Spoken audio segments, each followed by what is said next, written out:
श्रोता बंधुओं, इसी नगर में कीचक का वध किया था भीम ने, जो महाराज कमल नयन के साले थे। 1 वर्ष का जब समय व्यतीत हुआ है इस नगर में, उस समय एक सभा एकत्रित की गई कि पांडवों के राजगद्दी का भाग कैसे मिलेगा। भगवान कन्हैया को बुलाया गया, कृष्ण भगवान को बुलाया गया, तो भीम ने वहां भी यही प्रस्ताव रखा कि प्रभु अगर मेरी बात मानो तो राजगद्दी में बांट बिना लड़ाई के न आज मिले न कल मिले। लेकिन फिर भी भगवान कह रहे हैं कि लड़ाई लड़ना बिल्कुल अंतिम पड़ाव है। तो ये सबके लिए उनका उपदेश है कि लड़ाई तब लड़नी चाहिए जब कोई रास्ता ना बचे। उस समय जब कोई रास्ता न बचे तब लड़ना चाहिए।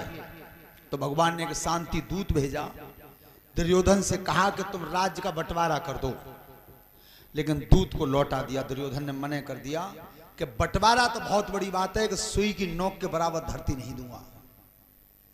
उस समय भगवान श्याम सुंदर शांति दूत स्वयं बने।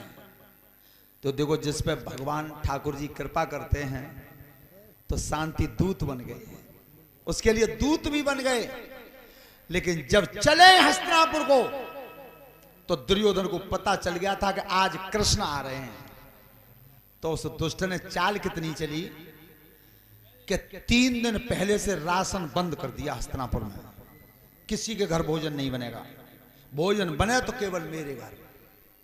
और जो राज सभा थी दुर्योधन की, उस सभा में 80 गज गहरी खाई खुदवाई है, खाई, और उसके ऊपर कच्चे धागों का पलंग बिछा दिया।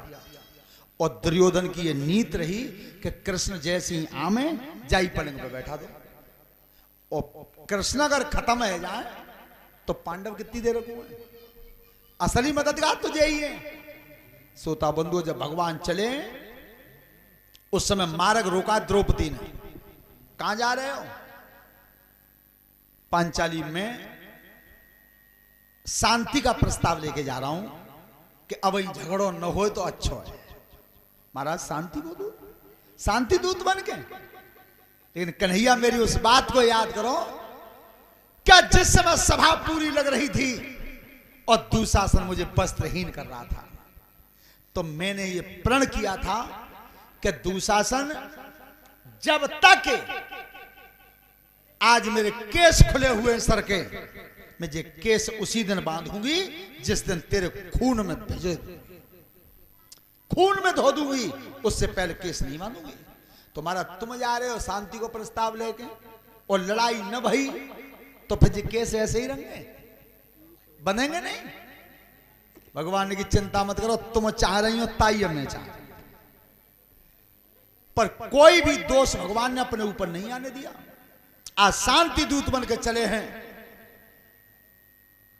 दुर्योधन ने बहुत सम्मान किया। आइए महाराज बैठिए।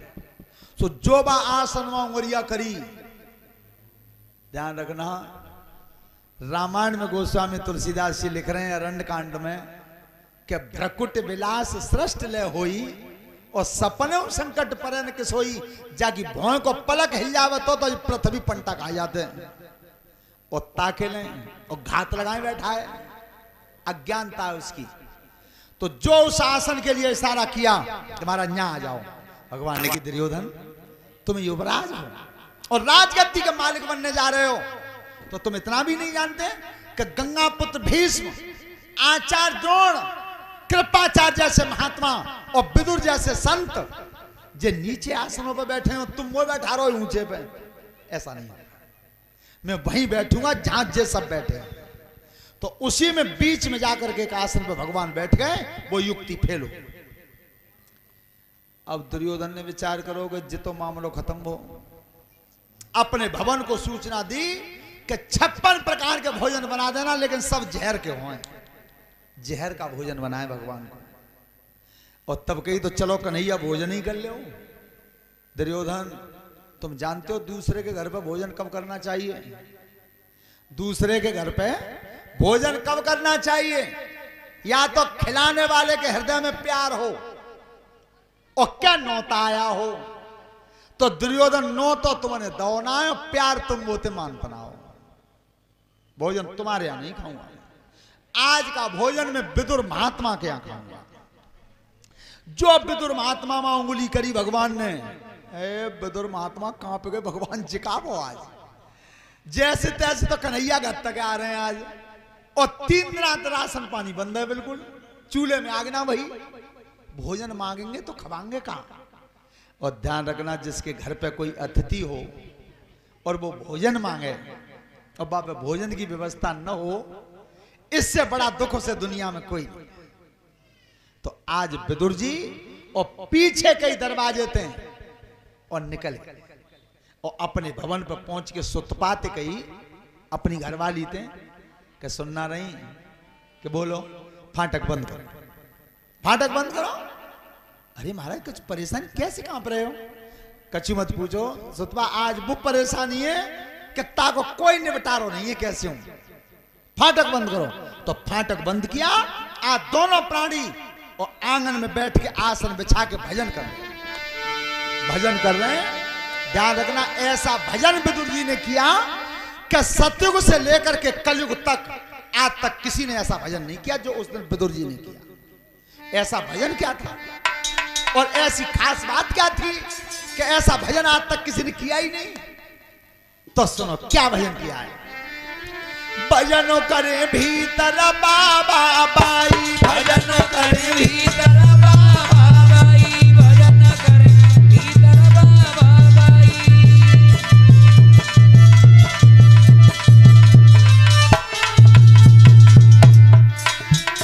आसन डार लहोए आंगन में, गुरुदेव अरे आंगन में माला लई उठाई, भजन करे भीतर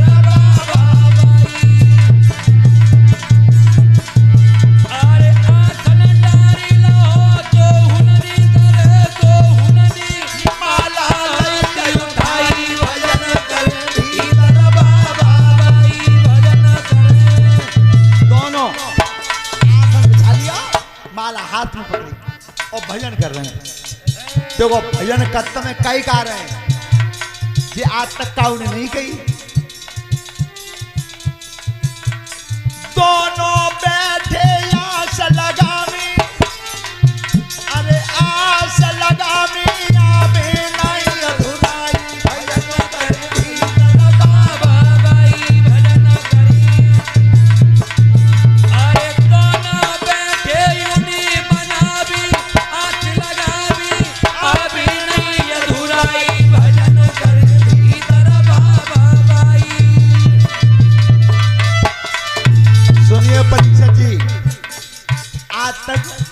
कोई भी भगवान का भजन करे तो सब यही कहते हैं हमारे घर में भगवान आ जाए, हमें भगवान के दर्शन है जाए, हमारे घर में भगवान का पदार्पण हो जाए हैं?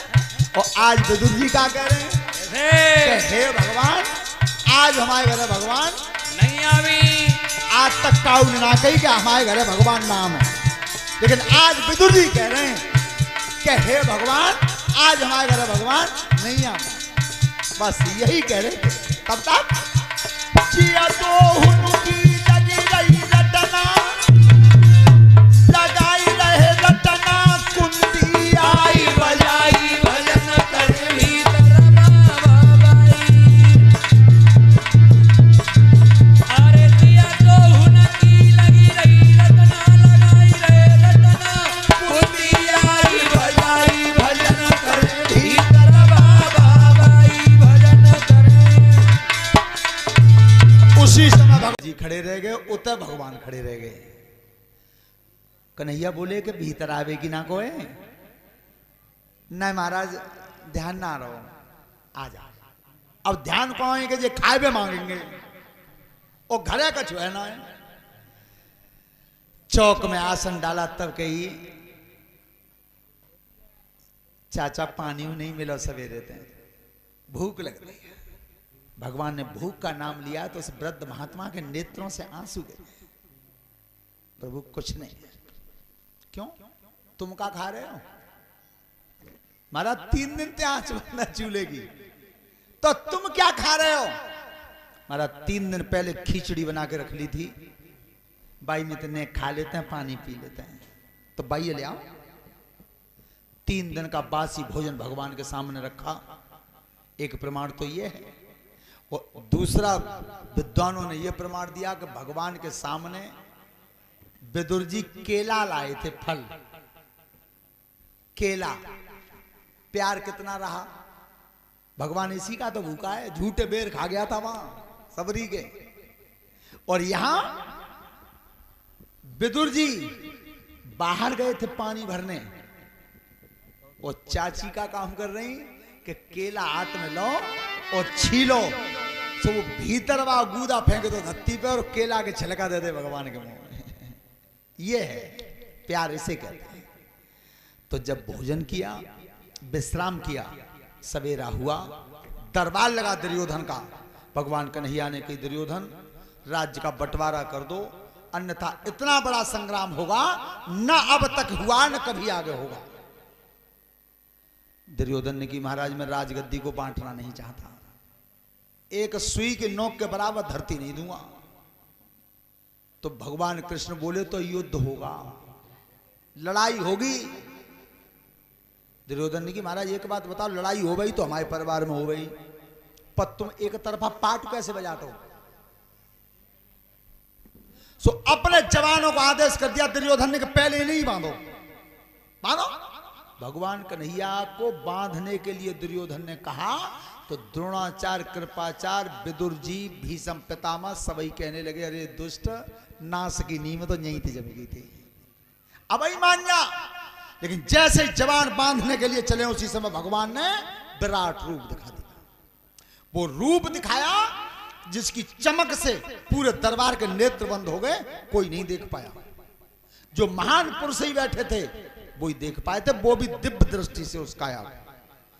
और जब भगवान ने शरीर अपना खींचा, तब कही, जा रहा हूं, और युद्ध की तैयारी करना, अब बिना लड़ाई के बंटवारा नहीं होगा। भगवान चले, पांडवों से कह दिया कि तुम युद्ध की तैयारी करो।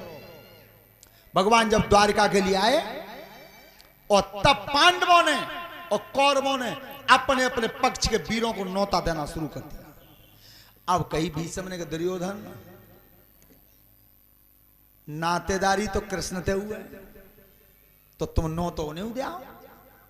लेकिन अभिमानी था, अहंकारी था। भगवान कृष्ण को न्योता देने गया तो उस समय शयन कक्ष में भगवान सो रहे थे। तो दुर्योधन इतना अभिमानी था कि सिर की तरफ आसन पर बैठा है, सिराने। और इतने दुष्टन ने भेजे अर्जुन कि अब तक बिना बुलाए आए, जब जब मुसीबत पड़ी है तो आतो नो तो दे ही आओ। जब अर्जुन न्योता देने गए तो भगवान को सोते हुए देखा, तो पैरों के पास बैठ गए जमीन पे। और जाकर कन्हैया की आंख खुली, तो तुम बताओ, सुबैया अगर जगे तो सबसे पहले नजर पान पे ही जावे कि मूड़ों पीछे चली जावे। सो जो सामने बैठा देखा अर्जुन को, से भगवान बोले कि पारत कब के आए हो? पीछे तो दुर्योधन बोलो, पहले मैं आया हूं। बोलो कैसे आए? कि तुम्हें मालूम ना युद्ध होगा, तो हम मदद मांगने के लिए आए हैं। पारत तुम कि महाराज मदद कोई हम आए? भगवान कन्हैया ने की, सुनो, दोनों आयो तो दोनों को ही दूंगा, पर पहले मेरा बंटवारा सुनो। एक तरफ मैं अकेला रहूंगा, हथियार उठाऊंगा नहीं, लड़ाई लड़ूंगा नहीं। और एक तरफ मेरी एक अक्षौणी नारायणी सेना रहेगी। दुर्योधन तुम बताओ, तुम कह रहे कि पहले हम आए तो तुम ही मांगो। दुर्योधन ने सोची कि ये लड़ाई लड़ेंगे ना है, हथियार उठाएंगे ना है, तो फिर इनको हम करेंगे का। हमारा सेना ले जाओ, एक छोड़ी तो ठीक है, मन तो सेना ले ली। अर्जुन तो कि हमारा द्वै बांट करे तुमने, एक भाग भैया ने उठा लो तो बचो, वो तो वैसे ही रहेगो मेता है। और फिर भी पारत ने दोनों हाथ जोड़े श्याम सुंदर के, और तब क्या बोले, मेरी विनती बारंबार कन्हैया दर्शन कोई आई भैया। मेरी विनती बारंबार श्याम दर्शन कोई आई भैया। मेरी विनती,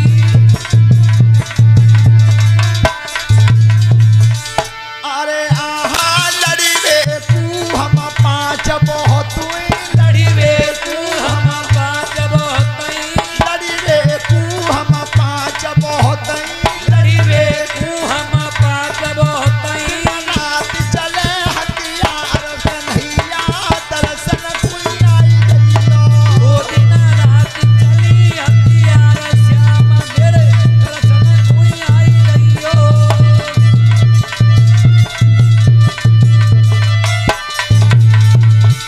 महाराज कुछ नहीं चाहिए, केवल तुम्हारा चौकी पर दर्शन होता रहे, लड़बे को तो 5 ही भैया बहुत है। पर दुर्योधन तो बंद कहां होता था, नीच प्रकृति थी उसकी।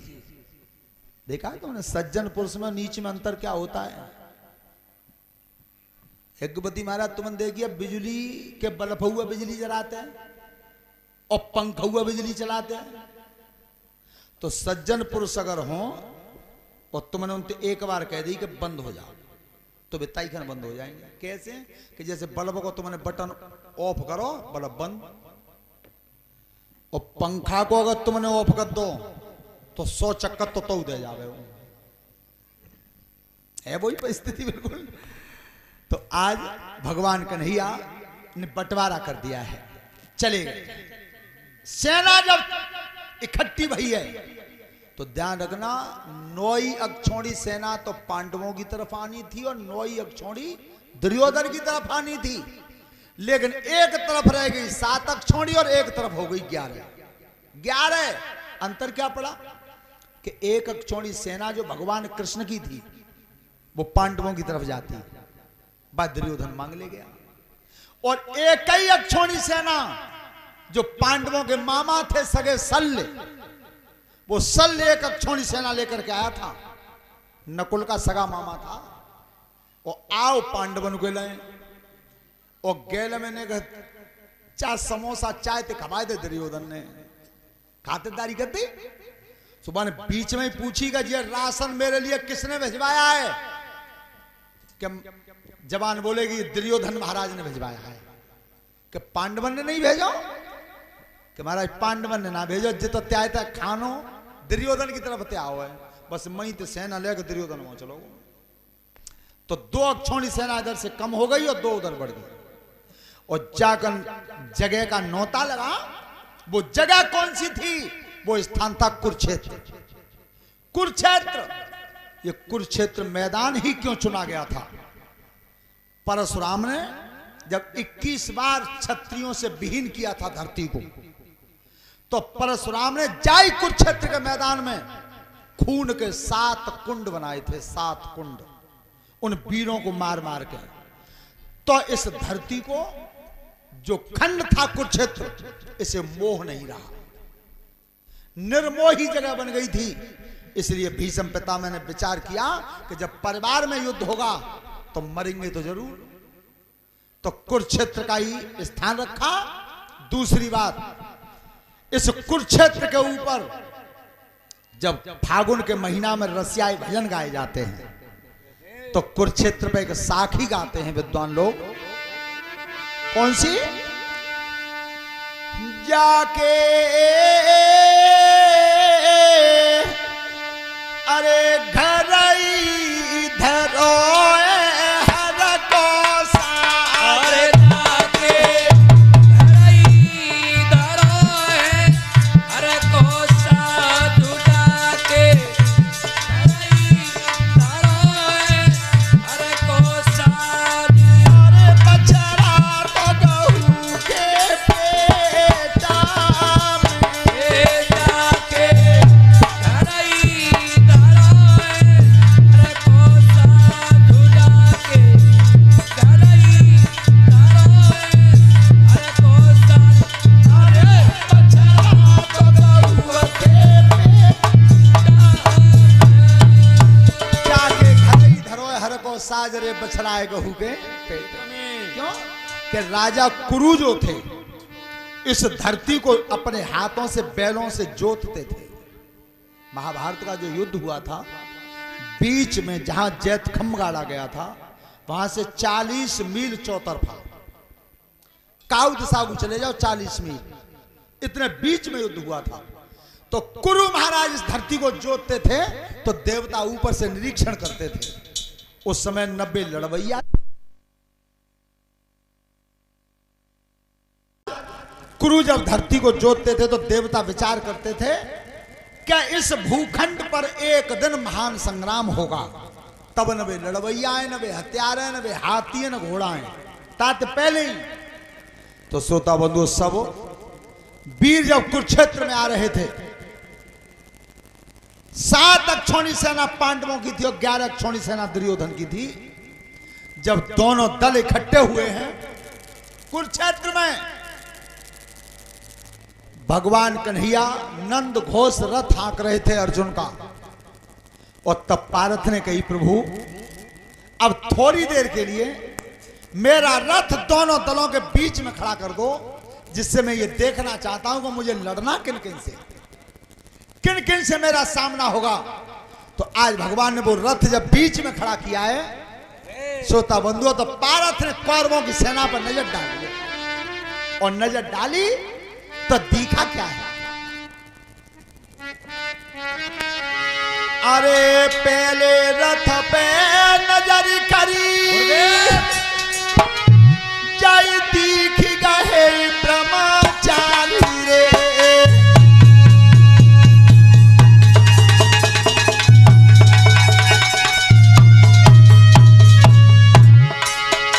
अरे भीष्म पिता में देख लाए जिन गंगा जी में तारी रे, बाबा पे जब नजर पड़ी अर्जुन में हारी रे,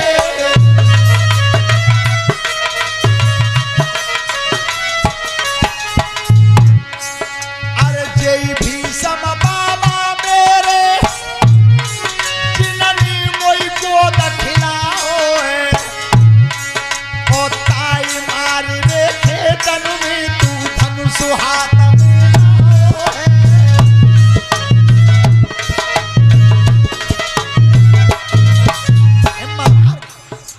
भारत ने हिम्मत कब हारी है?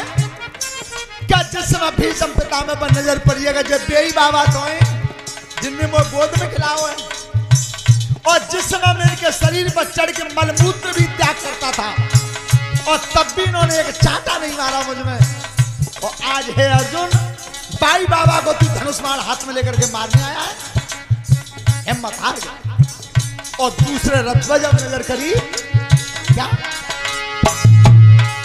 अरे तुझे रथ पे नजर गई ना देखे द्रोणाचार्य, गुरु देवता देख लए मित पारथ ने हारी है।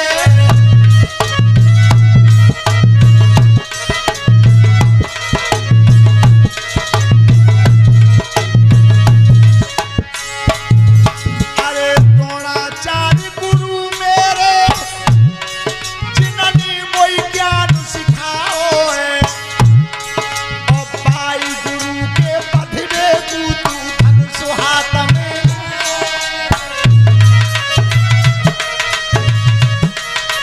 अरे पारथ, ये बेई मेरे गुरु हैं जिनने मुझे संध्या को पढ़ाया, दिन में पढ़ाया, सवेरे पढ़ाया और रात में पढ़ाया।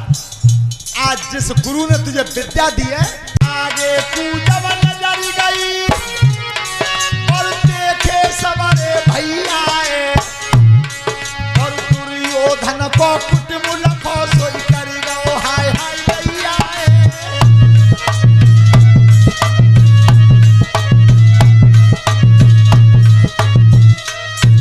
अरे सवारे भैया दिख रहे, इन पे तू धनुष चलावे गो, ओ कुनवा मर जाए खेतन में तो किन पे लाज। अरे भारत, विचार करो मन में, आज ये परिवार मेरा सामने खड़ा है, जब परिवार कोई मैं अगर अपने हाथ से मार दूं तो फिर राजगद्दी कौन पे चलेगी? कैसा भाग्य सवर में फूटो, अरे गांडीव धनुष हाथ ते छूटो।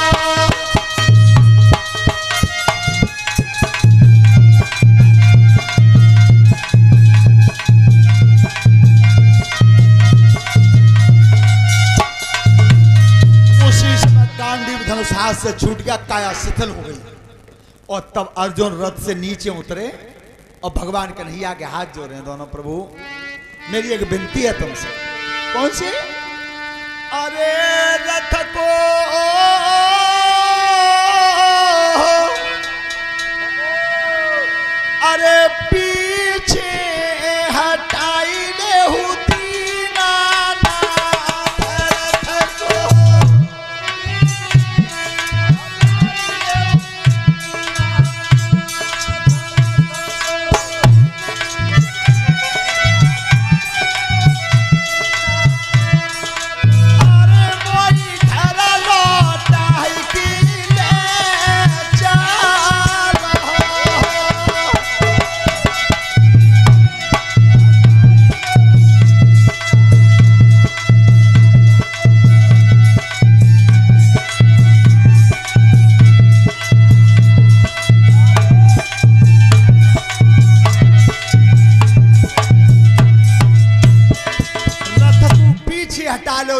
नाथ रे मोए घर लौटा के ले चलो। क्यों मो पे अरे समारू होई गो ठाकुर नाही मो पे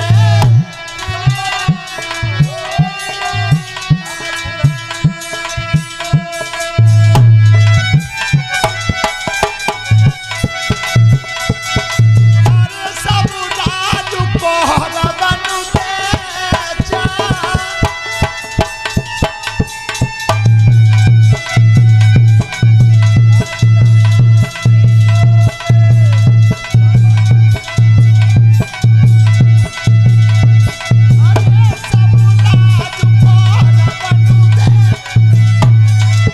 सुनो महाराज, रथ को पीछे हटा दो, सब राजगद्दी कौरवन को दे दो, मेरा कब्जा नहीं है।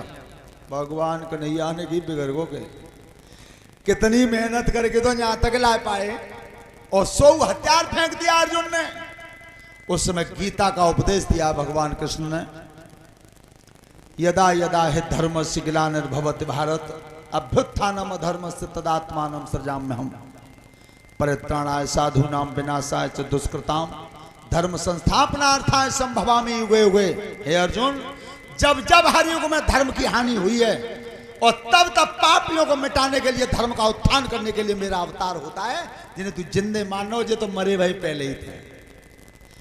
ध्यान रखना, भगवान कृष्ण और अर्जुन के बीच में वो संवाद चला, पारथ का मोह भंग हुआ। उस समय जब अर्जुन ने गांडीव धनुष हाथ में उठाया, बिगुल बजाया, उस समय धर्मराज युधिष्ठिर विचार करते हैं और रथ पर खड़े होकर के कहा, क्या दोनों तरफ के महारथी सुने, जितने जवान हैं वो ध्यान से सुने। अगर किसी को यह लगता हो कि धर्म उस पक्ष में, तो मेरी तरफ से जा सकता है, और अगर किसी को यह लगे कि धर्म इस पक्ष में, तो उधर से आ सकता है। कोई कहीं नहीं गया। एक दुर्योधन का भाई था युयुत्सु, वो दुर्योधन का संग छोड़ के आज पांडवों में मिल गए, पांडवों की तरफ। तो जब भगवान कृष्ण रथ को लेकर के चले हैं, उस समय एक 16 वर्ष की अवस्था थी, बाल अवस्था थी, कंधा में धनुष पड़ा था, तरकस बंधा हुआ था और बीच रण में आकर के खड़ा हुआ है, बीच रण में। तो भगवान श्याम सुंदर बोले, बेटा अगर पल्लंग के नोते में हो तो तोते चले जाओ, और जालंग के नोते में हो तो ते आ जाओ। तो अब 16 वर्ष के बच्चा ने बीच में से जवाब दिया द्वारकाधीश भगवान को। क्या बोला है?